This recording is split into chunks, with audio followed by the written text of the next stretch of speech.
Welcome back to our third free training video for giving you the tools and the methods for overcoming your anxiety disorder.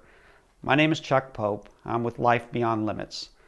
And just to recap what we've already discussed in our first two videos, video one, we really talked about what is an anxiety disorder, how they're formed, and what is activating your anxiety disorder.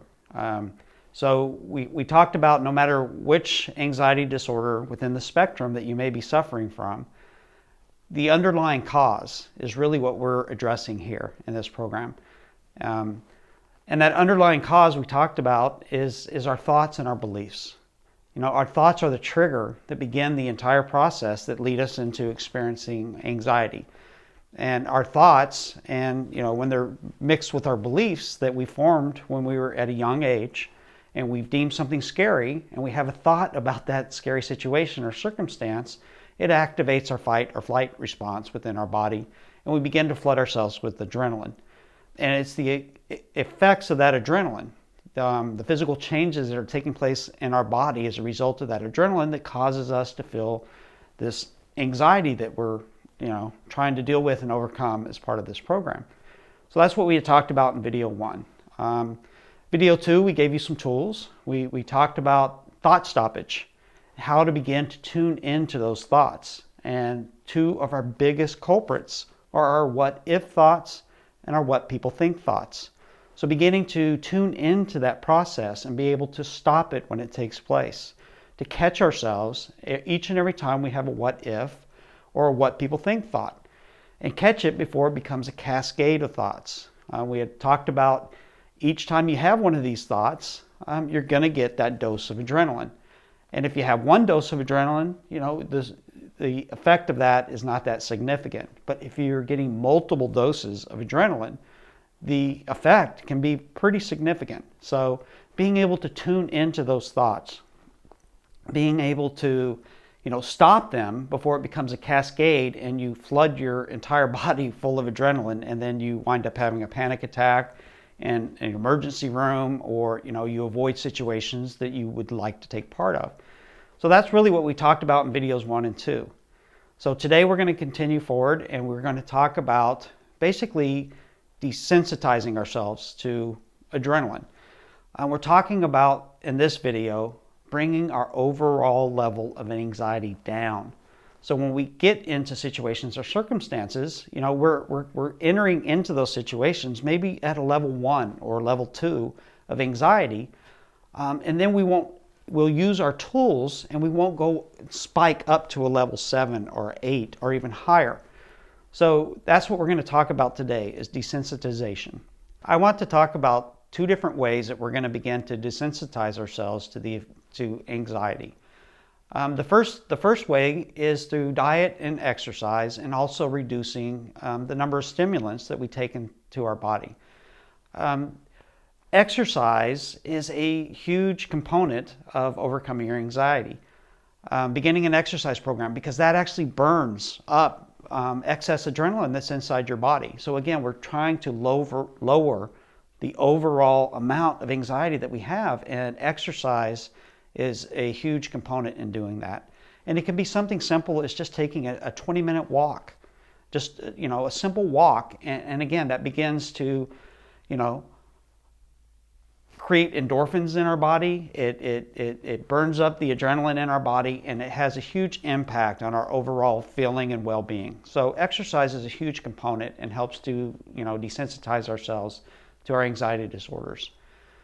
The next thing we can do is watch what we eat.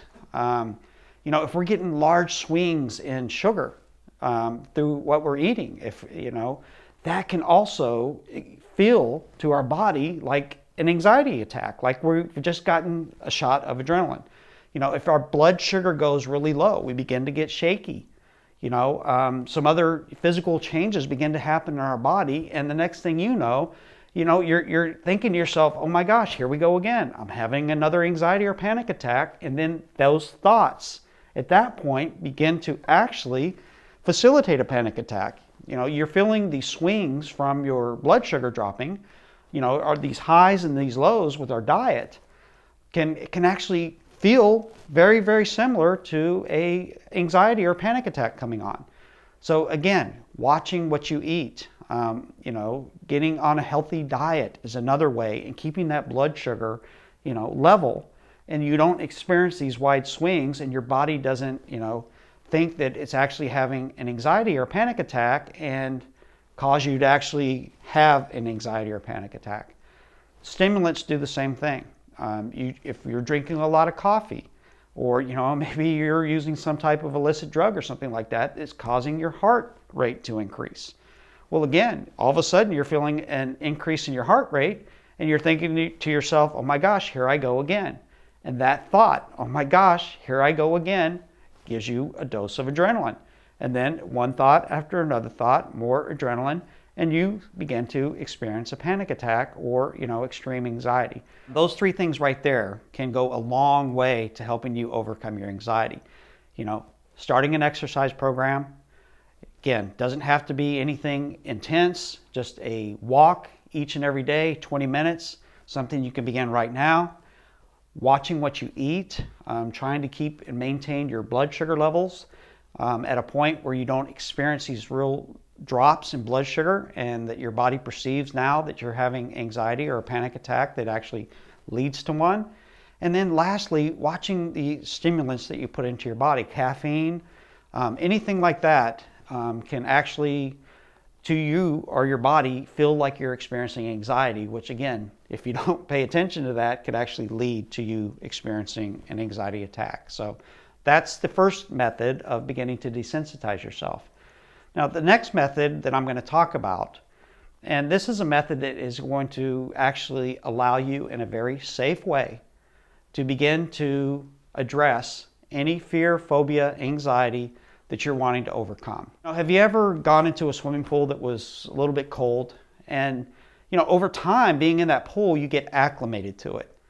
You can do it one of two ways. You can just jump in head first in the deep end of the pool and get yourself completely submerged, and you feel that shock from doing that. Or, you can slowly work your way into that pool, inch by inch, step by step, slowly, and over time, your body begins to get acclimated to it.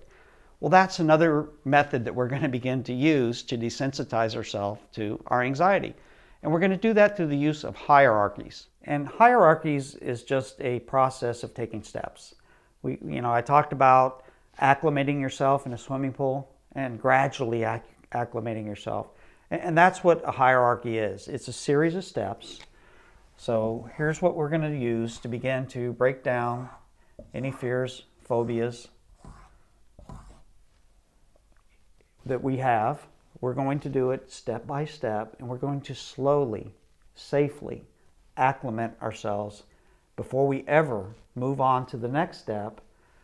We're going to get completely acclimated to this step here. So we'll get into it here. So if you had a fear of dogs, let's say,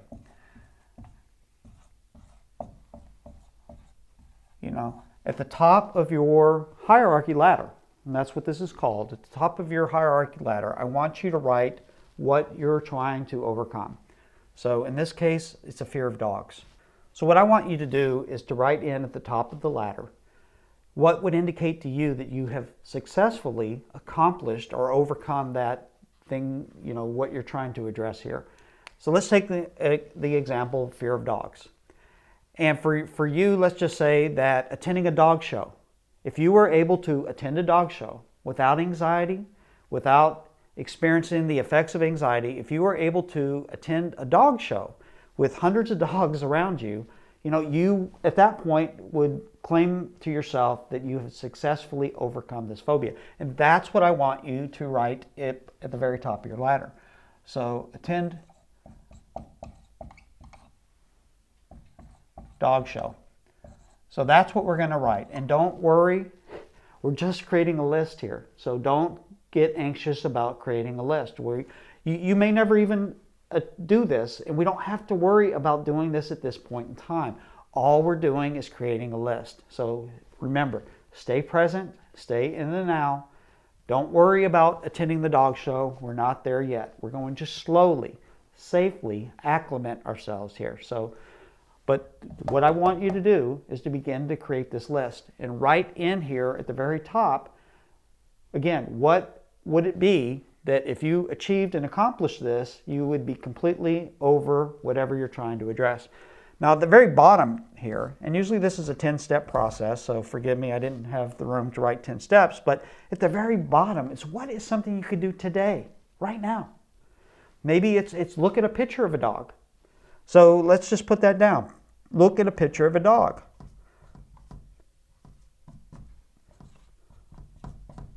So what I want you to do is I want you to take a look at that picture. If it causes anxiety, I want you to just back away. Put the picture down.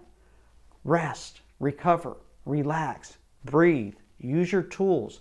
Don't let your thoughts cascade and you give yourself a bunch of adrenaline. And then once you've rested, once you've relaxed, I want you to go back and look at the picture again. And I want you to do this however many times it takes until you no longer experience any anxiety or discomfort looking at the picture. And here's what happens over time.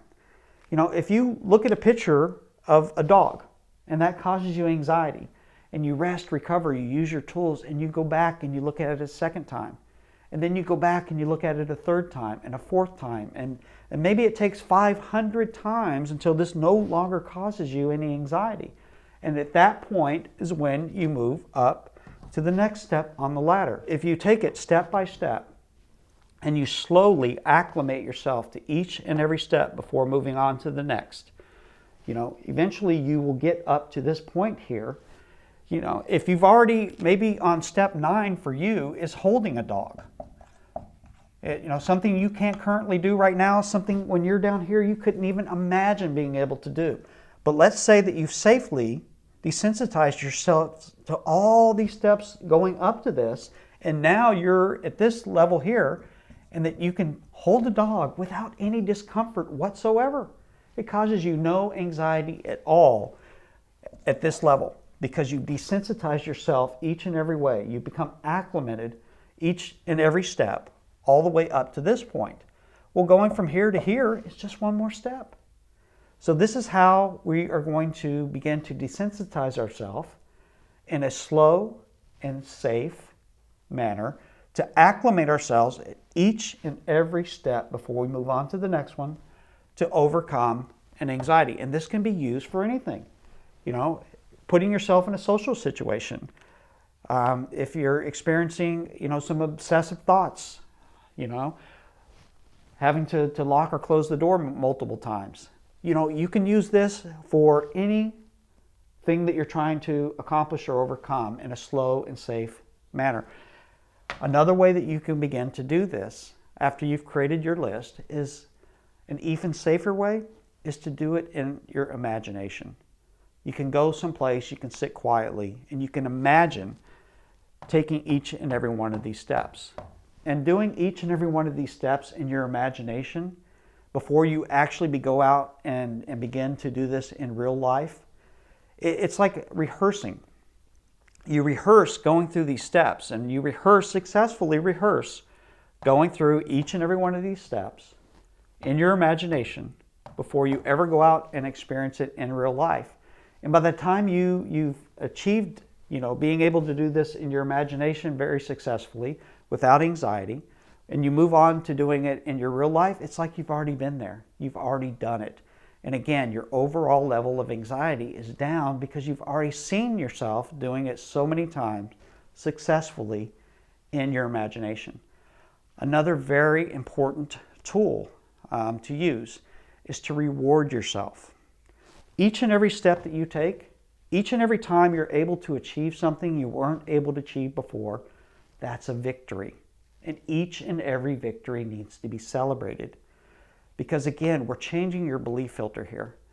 And each one of these steps, each time you accomplish it, that's a victory. So every time, you know, the next time you might get into that situation or that circumstance, and you get into this level here and you've already acclimated yourself to it, you can say, stop, wait a minute. You know, I've already done all these steps getting up to this point. I've already done step 5 7 times, 10 times. I don't need to be giving myself anxious thoughts or feelings anymore about step 5 because I've already done it so many times. This is the process that you can begin to use now. Create the hierarchy list, begin to practice the list in your imagination, and when you're ready, reward yourself. Before we wind up today's video, I want to talk about something that oftentimes gets in our way, and that's resistance and excuses. Resistance is blockage to flow. Think of your arteries in your body and a heart attack and the blood supply that gets blocked from getting to your heart, and that's what causes the heart attack. Well, oftentimes that happens in our life. We allow that flow of life to get blocked. It's a resistance, it's a buildup, it's something that's stopping us and preventing us from moving forward in our life. And for so many years, I avoided getting better. The tools were out there. There's programs that are out there to help you get better, and I didn't do it. And the reason why, it was resistance. I was blocked. And so that's something that you need to become aware of, is your resistance to moving forward, your resistance to taking these tools that we're providing you and to actually go out and implement them, to use them in your life. And one of the biggest forms of resistance is our excuses. We think our excuses protect us and we hide behind them. I had an excuse for everything to avoid living my life. I had them at the tip of my tongue just to protect myself. And that's what I thought my excuses were doing. I couldn't drive over a bridge. I couldn't get on an airplane. There were things that I couldn't do. And when someone would ask me to do something, I always had an excuse. I would come up with the most elaborate excuses known to man to avoid putting myself in situations that caused me anxiety and panic. So, really begin to pay attention to your resistance. If you're not going out and implementing these tools that we're providing to you, you're probably in some form of resistance, and begin to pay attention to your excuses. Are you just making excuses? Are you relying on your excuses to protect yourself? So that's something to begin to pay attention to, is your resistance and excuses as you go forward, and really begin to tune into that and see if you can't figure out maybe what is causing that to be a part of your life. That concludes today's video. We talked in this video about desensitizing ourselves to our anxiety disorder. We talked about diet, exercise, and reducing the amount of stimulants that we take into our body. We also provided you a way to safely, through the use of hierarchies, to acclimate yourself slowly, safely, to whatever fear, phobia, situation, circumstance that you're wanting to overcome. So we provided you those tools as well. And we just talked about our resistance and excuses, and that's our blockage. That's what actually keeps us and stops us from implementing everything that we just talked about earlier today. So we have another video that will be coming out to you shortly. So please make sure that you sign up to receive that next video. Begin to go out into the world and use these tools and begin to change your life. Also, please give us comments. Let us know if information is valuable to you, and share with us as you go out and you start reclaiming part of your world. Share that with us. As you begin to share that with us and other people see that there are people that are out there that are using this information and they're changing their life, you are going to help somebody else change theirs. Become a part of this community. When we're all in here supporting each other and we're cheering each other on, that really is another huge component of moving forward. You'll learn and realize that you're not alone. And you don't have to do this alone. There's a big community of us out there that are struggling with this, and we can overcome this. So please tune in to, become a part of our community. Join us on our Facebook group. Leave comments here. I know this program works. I know these tools work. My life today is unimaginable. The things that I experience, the things that I do, at one point being trapped in my home, to being able to go out and get on an airplane without a thought, or to get into situations before that I couldn't do or couldn't experience. So it will work. It works if you work it. So I look forward to seeing you again in our next video. And in the meantime, just give us comments, and I'll see you soon. Thanks.